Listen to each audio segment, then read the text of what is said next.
For many years, I believed the biggest problem in my garden during summer was a lack of water. When plants started wilting, I watered more. When the soil dried out faster than usual, I increased how often I watered. I tried everything. More hoses, more timers, thicker layers of mulch, but every summer, I still found myself worrying as the water level dropped week by week. What's interesting is that the more I did this, the more dependent I became on outside water sources. My water bills went up, but my sense of security didn't. Then one day, I stood and watched a heavy rain hit the roof of my shed behind the garden. That roof was only about 1,000 square feet. But with just 1 inch of rain, it could collect more than 600 gallons of water in a single storm. The surprising part is that almost all of that water left my land in less than an hour. It ran through the gutters, down the drainage channels, and disappeared before I even had time to think about keeping it. That's when I paused. A few weeks later, as the weather started drying out again, I once more had to use outside water to replace the very water I had just let slip away for free. That's when I started asking myself, was my garden really short on water? Or was I simply failing to hold on to the water nature had already given me? Today, I want to share how I observed several Amish farms building a simple yet highly practical rainwater storage system. They used a rainwater tank as the central part of the setup to preserve a stable enough water supply for the entire summer, saving money while also making the garden safer. And now, let's take a closer look at each step they followed to make this water tank work more efficiently. In that system, some Amish farms use a rainwater tank as the central part of the setup to store water for the summer. But the tank will not work efficiently on its own if the water entering it is too dirty, if it is placed in the wrong location, or if it is not properly protected. So, let's take a closer look at each step the Amish take with this water tank. The gravity sediment trap. What I learned from the mindset of self-sufficient communities like the Amish is that they usually don't start with complex equipment. When it comes to rainwater, the first piece that caught my attention was something very simple placed before the storage tank, a gravity-based sediment trap. When rainwater flows from the roof into the gutters, it doesn't just carry water. It also carries dust, sand, pollen, leaves, bird droppings, and all kinds of tiny debris that have been sitting on the roof for days before the rain. If all of that goes straight into the storage tank, you're forcing the tank to deal with a problem that should have been handled at the very beginning of the system. And that's why I like the idea of placing a separate settling zone before the main tank. But here's the important point. A sediment trap doesn't work just because you put a container in the line. If water from the roof comes in too fast, it can stir the sediment back up and push dust, sand, and leaves straight into the main tank. So I don't see the settling barrel as a magical filter. I see it as a slowdown zone. The water has to be redirected, slowed down, and given enough time for heavier particles to sink to the bottom. In a simple setup, I would use a 30 to 50 gallon barrel or a large vertical pipe section placed before the main tank. Water enters from the top, but it is guided downward or along the inner wall to reduce force instead of shooting straight through the outlet pipe. The pipe leading to the main tank should be placed about 6 to 8 inches above the bottom. That space underneath becomes a holding zone for mud, sand, and heavy sediment. Cleaner water in the middle or upper layer is what is allowed to continue into the main tank. A safer approach is to combine this sediment trap with a separate first flush system. The first few gallons of rain are either captured or diverted, and only after that does more stable water pass through the settling zone into storage.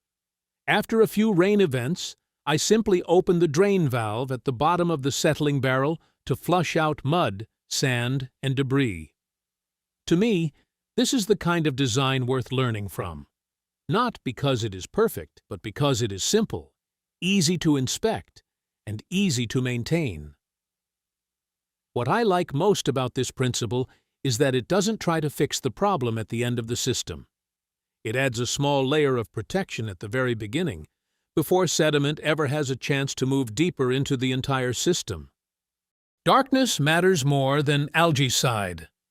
After blocking out mud, sand, and debris before the storage tank, I realized there was another problem. Even when the water looks fairly clean, sunlight can still quietly create issues. When I looked into self-sufficient communities like the Amish, I noticed a very simple way of thinking. They try to make problems difficult to happen in the first place. With stored water, light is a perfect example. If a tank is left in direct sunlight, especially if it's light-colored or slightly translucent, you're creating the perfect conditions for algae to grow. Algae doesn't just need water, it needs light to photosynthesize, just like plants in the garden. If sunlight reaches the tank all day, it can easily turn into an algae-growing environment. And algae doesn't just turn water green. It can also form slimy layers, clog filters, jam small valves, and make the whole system require more frequent cleaning. A better approach is not to wait until the water turns green and then look for algaecide. I prefer to block sunlight from the beginning using dark-colored tanks, external covers, or consistent shade. For small homesteads in the U.S., 55-gallon rain barrels or white IBC totes are very common because they are easy to find and reuse. But if light gets in, covering them is a non-negotiable part of the system. I've seen rainwater systems work well simply because they were placed under the shade of a shed or covered with basic materials. There's no special technology involved here. Less light means fewer chances for algae to grow. Once light is blocked, you don't need to keep treating the water week after week. With rainwater, sometimes the answer is not chemicals or extra filtration. The answer is simply, don't let light enter the system from the start. Why many rainwater tanks start to smell? After blocking out large debris and sunlight, the next thing I check is the bottom of the tank, because that's where small things like leaf bits, pollen, and dead insects can slowly build up over time. Fresh rainwater is usually quite clean, but if a few weeks later you open the tank and see a brown layer sitting at the bottom, the problem is no longer about the rain itself. The issue is that all that organic material is sitting in still water and slowly breaking down. The more decaying leaves you have, the easier it is for the water to develop a smell, especially when temperatures rise. The check is very simple. I open the lid, look down into the tank, or test a small amount from the bottom valve. If the first flow comes out brown, cloudy, or smells like decaying leaves, that's a sign the system needs cleaning. For smaller 55-gallon rain barrels, this isn't too difficult. Just draining part of it, tilting it slightly, and rinsing the bottom layer a few times per season can already reduce a lot of issues. For larger tanks, I prefer having a low drain valve at the bottom. Not for regular irrigation use, but for occasionally flushing out mud, leaves, and organic buildup before it accumulates too long. It sounds very simple, but it makes the system far more reliable. You don't have to wait until the water starts to smell before reacting. You can remove the source of the problem before it becomes a problem. For me, this reflects a very important principle in long-term self-sustaining systems. A good system doesn't just collect resources. It also has a way to self-clean, or at least stay easy to maintain over time. Why underground storage fits rainwater systems better? After thinking about sediment, light, and smell in rainwater tanks, I started to understand why many traditional water storage systems prefer moving water underground. When I looked into self-sufficient communities like the Amish, I don't see underground cisterns as some ancient secret. I see them as a very practical way to keep water in a more stable environment. Earlier, light was a problem because it feeds algae. But temperature is a different story.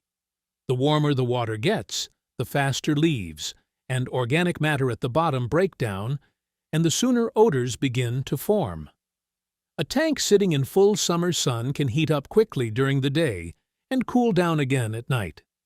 That constant fluctuation affects the water, especially when there is still organic sediment inside.